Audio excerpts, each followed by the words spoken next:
We saw in the last study that everything is really ramping up and we're headed towards a very exciting climax. And before this day is out, somebody will be a goner. Mordecai despises Haman and he wants him removed from all the decision making that's going on in the kingdom. Haman hates Mordecai and he wants him strung up on the gallows that he had just finished making. So Haman plans to get up early in the morning and go to the king and suggest that very idea. On the same day, Esther is throwing a banquet where she plans to expose Haman's schemes in front of the king. And speaking of the king, he doesn't have a clue what's going on. And he's just looking forward to a banquet. Something here is going to give. But all these things are starting to weave themselves together like a basket. But what is very interesting to see here is the sovereignty of God in this. How He is working without being named in this book. But we know that He is not absent. These actors in this drama may be hustling and bustling around the stage, but you can be sure that the director is still calling the shots, whether they know it or not. So let's look at how this is going to unfold. Esther chapter 6, 1 through 3. During that night, the king could not sleep, so he gave an order to bring the book of records, the Chronicles, and they were read before the king. It was found written that Mordecai had reported concerning Bigthani and Teresh, two of the king's eunuchs who were doorkeepers, that they had sought to lay hands on King Ahasuerus. The king said, what honor or dignity has been bestowed upon Mordecai for this? Then the king's servants who attended him said, nothing has been done for him. So now we know from what I previously said that this thing is going to a head tomorrow. So it would be fair to say that some people in this wouldn't be able to sleep. Surely that would be Esther, or maybe Mordecai, or maybe Haman. Really, you could just take your pick. All three would have probably had a lot on their minds and would have had a busy mind while trying to sleep. I think everybody realizes that it's make or break. Esther plans on exposing Haman and begging for the lives of the Jews. Haman plans on begging for the life of Mordecai. And Mordecai just wants to see his people saved.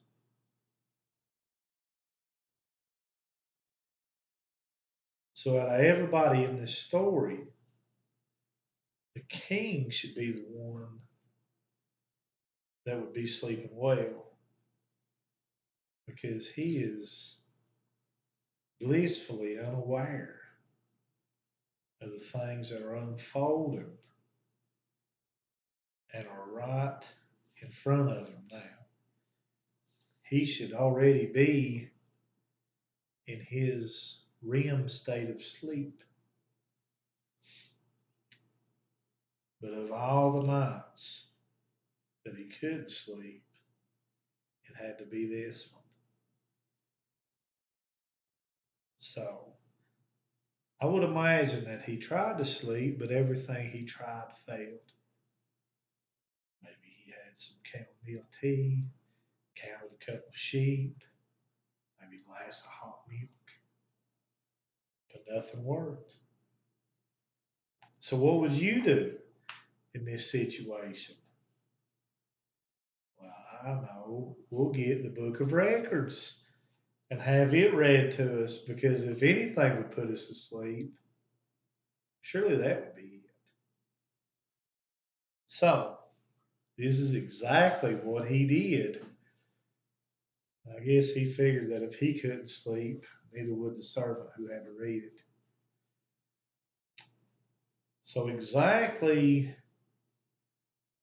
what they read on this night is very important, because they read the story of how Mordecai had saved the king from two assassins. Now, if we're just looking at this with natural eyes, this is pretty amazing, because this clearly shows the hand of God. History tells us that the Persian kings were meticulous in their record keeping. The king at this point had reigned for roughly 12 years.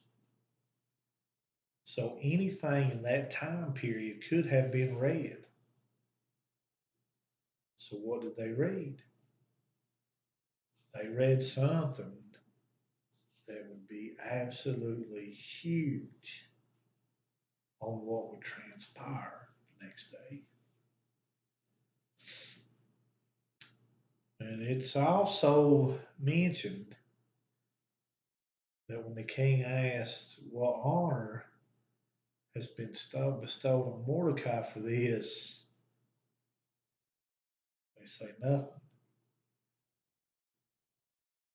And just off to the side, I personally love the fact that in this entire story, you don't hear Mordecai bringing up what he did or asking to be rewarded for it. He did what he needed to do, and he left it at that. And you see, regardless of whether he mentioned it, we read about what he did recorded in this book, but it was recorded in this other book of records, so that at the appropriate time he could be rewarded. I think this is the same for us. We shouldn't make a big deal out of things that we do for other people. It doesn't matter if other people know about the things that we do. God knows. And God documents everything. Everything is written in his books. And every deed will be rewarded on the day when those books are opened. As we read in Malachi chapter 3, 16 and 17. Then those who feared the Lord spoke to one another, and the Lord gave attention and heard it. And a book of remembrance was written before him for those who fear the Lord and who esteem his name. They will be mine, says the Lord of the hosts, on the day that I prepare my own possession, and I will spare them as a man spares his own son who serves him. So, again, stating the obvious, this instance with the book of records being read at that particular point has the fingerprints of God all over this. Who kept the king awake? God did. Who was the one that put the thought in his head to have the book of records read? God did. Who was the one that had the eunuchs choose the historical happening of Mordecai? God did. This is God's hand working invisibly in this situation.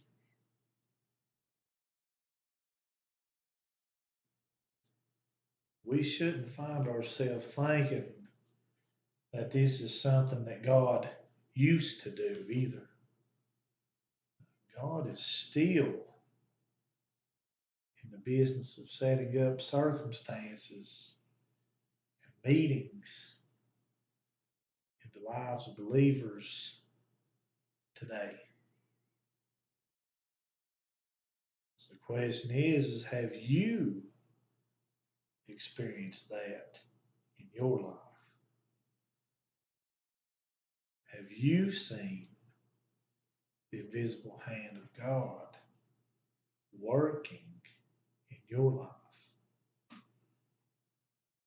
It's real easy to see God working in the good things that happen in our life. So, what about the not so good things?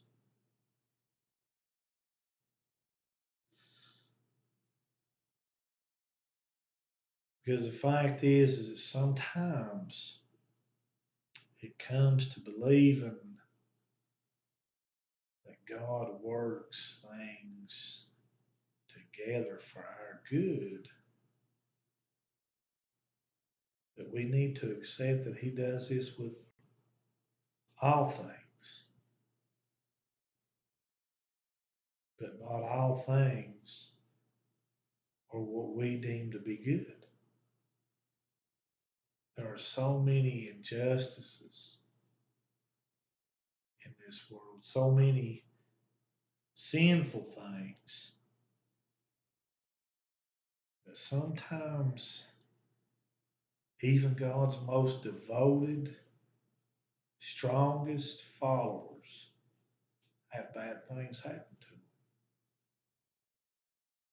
Not all things are good in and of themselves, but God most certainly does work all things for good.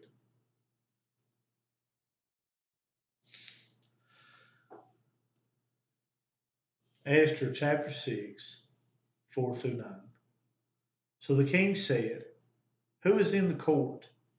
Now Haman had just entered the outer court of the king's palace in order to speak to the king about hanging Mordecai on the gallows which he had prepared for him. The king's servant said to him, behold, Haman is standing in the court. And the king said, let him come in. So Haman came in, and the king said to him, what is to be done for the man whom the king desires to honor? And Haman said to himself, whom would the king desire to honor more than me? Then Haman said to the king, for the man whom the king desires to honor, let them bring a royal robe which the king has worn, and the horse on which the king is ridden, and on whose head a royal crown has been placed. And let the robe and the horse be handed over to one of the king's most noble princes, and let him array the man whom the king desires to honor, lead him on horseback through the city square, and proclaim before him, thus it shall be done to the man whom the king desires to honor. Poor old Haman. And I mean, let's just put ourselves in his shoes for a minute. he's got this plan to hang Mordecai. So he gets up nice and early, brushes his teeth, scuttles off to get to the king before everybody else so he can make his request known. The whole time that he's going here in his mind, he's going to be going, man, the king loves me and he has exalted me. He's not going to refuse my request. So he may have got up early, but he didn't figure that the God of Israel, who never sleeps, and was actually speaking to the king throughout the night, was already there. So what terrible time Haman has. I would say I felt sorry for him, but that wouldn't be true.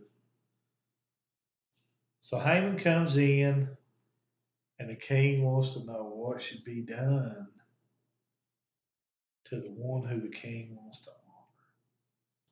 So Haman is thinking to himself, who else could he be talking about but me? So he comes up with the best answer of what he would want. So the one honored should be displayed as royalty, wearing the king's robe, riding the king's horse, wearing the king's crown. The one honored should be paraded through the streets.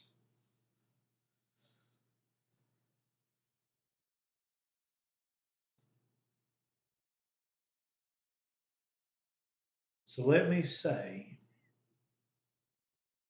Christians, there may be a day that God chooses to honor you or me if we serve faithfully. There may be a day that comes when we are praised and honored by God Himself, but we should not set our heart on that because there's a little bit of Haman still in each one of us because of pride. Because of pride, we desire honor and admiration right now, right here. This is probably seen the best in those who are very religious. Not only in Jesus' time, but in our time as well. Jesus' day, the Pharisees were the ones who loved the spotlight and their own honor. And because of that, Jesus said this in Matthew 6, 1 through 5. Beware of practicing your righteousness before men to be noticed by them. Otherwise, you have no reward with your Father who is in heaven. So when you give to the poor, do not sound a trumpet before you, as the hypocrites do in the synagogues and in the streets, so that they may be honored by men. Truly I say to you, they have their reward in full. But when you give to the poor, do not let your left hand know what your right hand is doing, so that your giving will be done in secret, and your Father who sees what is done in secret will reward you. When you pray, you are not to be like the hypocrites, for they love to stand and pray in the synagogues and on the street corners so that they may be seen by men. Truly I say to you, they have their reward in full. The Pharisees may not exist today, but their spirit does. So we should do each other a favor and not seek our own honor and praise. Our attitude and our hearts should always reflect the words to this great hymn, Be Thou My Vision. Riches I heed not, nor man's empty praise. Thou mine inheritance, now and always. Thou and thou only, the first in my heart. Sovereign of heaven, my treasure thou art. High King of heaven, thou heaven's bright sun. Grant be its joy after victory is won. Great heart of my own vision, of my own heart, whatever befall, still be thou my vision, O ruler of all.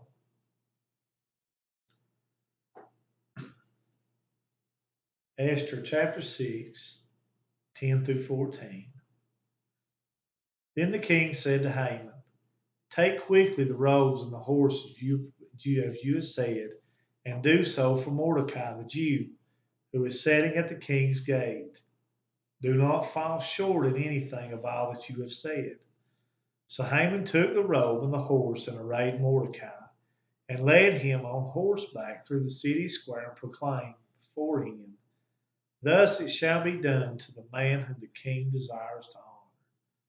Then Mordecai returned to the king's gate, but Haman hurried home, mourning, with his head covered. Haman recounted to Zeresh, his wife, and all his friends everything that had happened to him. Then his wise men and Zeresh, his wife, said to him, If Mordecai, before whom you have begun to fall, is of Jewish origin, you will not overcome him, but will surely fall before him. While they were still talking with him, the king's eunuchs arrived and hastily brought Haman to the banquet which Esther had prepared.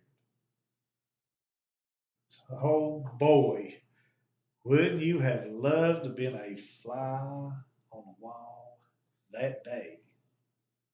Of course, if we were flies, they could hear.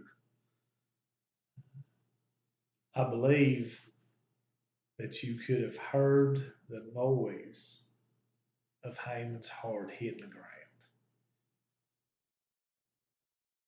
Of course, if he would have read some of Solomon's writings, he would have learned about some things. Proverbs 18:12. Before destruction, the heart of man is haughty, but humility goes before honor. Proverbs 25:27. It is not good to eat much honey, nor is it glory to search out one's own glory. Now, in Haman's case, I can't vouch for whether he ate too much honey, but I can tell you for sure that he most certainly sought out his own glory. But poor old Haman was too busy being wise in his own mind to have spent any time reading from true wisdom. So here his worst fears have come to life.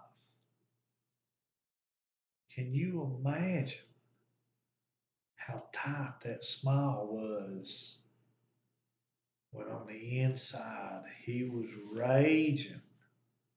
And I'd imagine that his teeth were gnashed as he had to put the robe on Mordecai and lead him through the streets in honor and praise. As difficult as that had to be, I would bet that it was nothing compared to the fear that had began to arise in him, knowing that the king had exalted and honored Mordecai.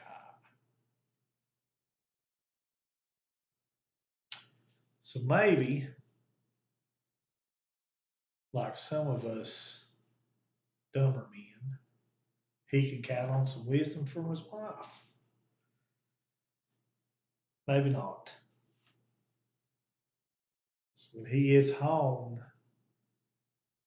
she isn't very delicate in telling him that his downfall has begun and that he is now ruined.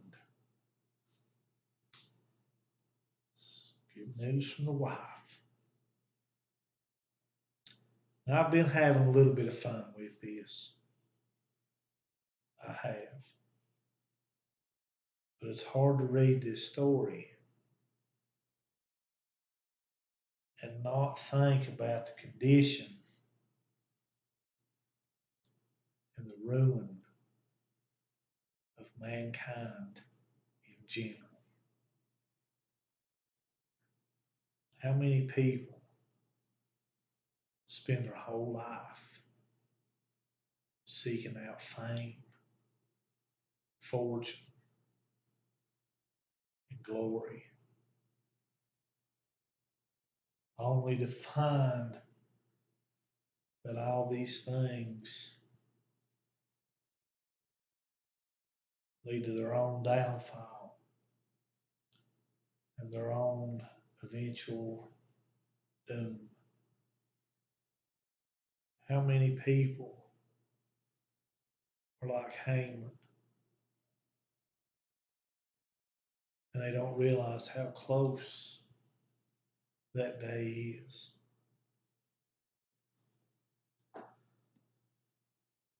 Proverbs 16:25. There is a way which seems right to a man, but its end is the way of death. As I've mentioned a few times throughout this study, Haman is a type of our fleshly nature.